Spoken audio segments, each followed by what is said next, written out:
Dans Spiral et l'héritage de Saw. Spiral, from the Book of Saw, tout intéressant. La franchise prend une nouvelle direction en explorant l'impact du héritage de Jigsaw sur la corruption policière et la société en général. Ce 9e volet se déroule dans le même univers que les précédents films, mais s'oriente davantage vers une enquête policière classique, avec une approche plus axée sur le suspense et moins sur les pièges horrifiques, bien que ces derniers soient toujours présents. Avec une intrigue menée par le détective Ezekiel Banks, incarné par Chris Rock, Spiral explore les thèmes de la justice, de la loyauté et de la vengeance, tout en rendant hommage aux mécanismes sinistres et aux dilemmes moraux qui définissent la série. Contexte: un tueur inspiré de Jigsaw et une enquête sur la corruption. Le film s'ouvre sur une scène brutale où un policier est pris au piège par un tueur imitant Jigsaw. Cette fois, la victime est un officier corrompu qui se retrouve suspendu par la langue au-dessus d'une voie ferrée et doit décider si elle se coupe la langue pour échapper à la mort ou s'il est percuté par un train. Le piège finit par le tuer, marquant ainsi le début d'une série de meurtres de policiers, chacun ciblé en raison de sa corruption. L'enquête est confiée au détective Ezekiel Banks, un policier isolé au sein de son propre service, en raison de sa réputation de dénonciateur. Des années plus tôt, Zek avait exposé un collègue corrompu, un acte qui lui a valu l'hostilité de ses pairs. Ce passé tendu, ajouté aux pressions de son père, l'ancien chef de la police Mark Banks, interprété par Samuel Jackson, le place dans une situation délicate. Avec son nouveau partenaire, le détective William Schenk, Zek se lance dans une enquête qui va le confronter à des révélations troublantes sur son service et sur les intentions de ce nouveau tueur qui s'inspire de Jigsaw. La série de meurtres, des pièges ciblant la corruption. À mesure que la compte progresse, d'autres policiers sont capturés, tués dans des pièges qui reflètent leur propre faute.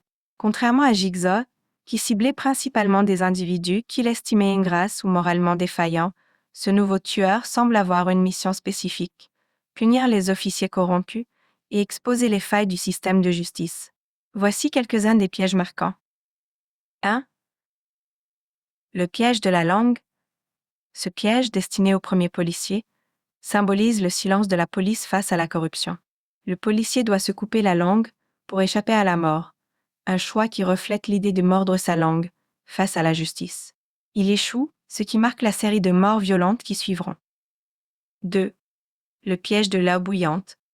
Un autre piège met en scène un policier coupable de fausses déclarations et d'arrestations injustes.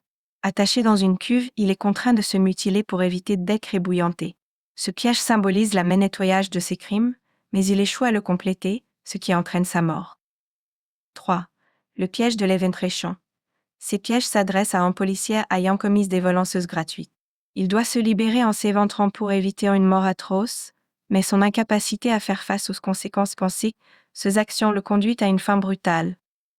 Ces pièges rappellent les méthodes de Jigsaw, mais sont ici utilisés de manière plus punitive, ciblant spécifiquement des policiers accusés de corruption ou d'abus de pouvoir.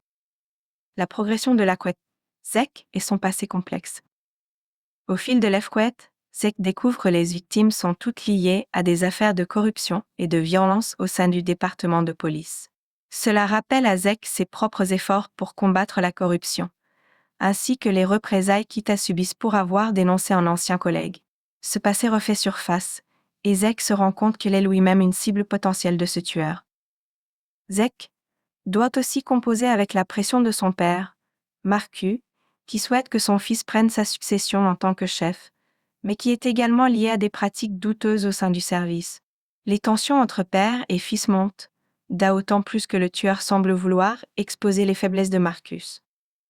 La révélation finale, le véritable visage du tueur.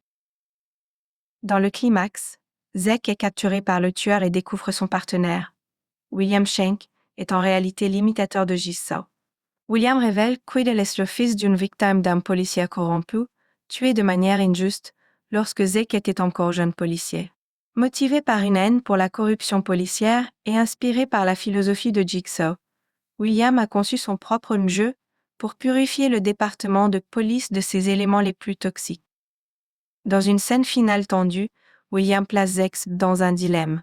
Il doit décider s'il sauve son père Marcus, attaché à un piège où il saigne lentement, ou s'il laisse William continuer son œuvre de punition contre les officiers corrompus. Zek tente de sauver son père, mais une escouade du SWAT intervient au mauvais moment, déclenchant un mécanisme qui tue Marcus sous les yeux horrifiés de son fils. Conclusion: la justice, la vengeance et le legs de Jigsaw. Spiral conclut avec William échappant à la police, laissant Zek traumatisé et dévasté par la mort de son père et la corruption qui gangrène son service. Ce dernier volet de la franchise s'éloigne de la philosophie originale de Jigsaw, mettant en scène un tueur qui utilise les méthodes de Jigsaw, non pas pour offrir une chance de rédemption, mais pour punir violemment la corruption institutionnelle. Le film se termine sur une note sombre, suggérant que l'influence de Jigsaw est devenue une idéologie que d'autres peuvent adapter et utiliser pour leurs propres objectifs. Spiral apporte ainsi une nouvelle dimension à l'univers de Saw, et montrant comment les concepts de justice, de corruption et de punition continuent de se mêler dans une société marquée par la trahison et les abus de pouvoir.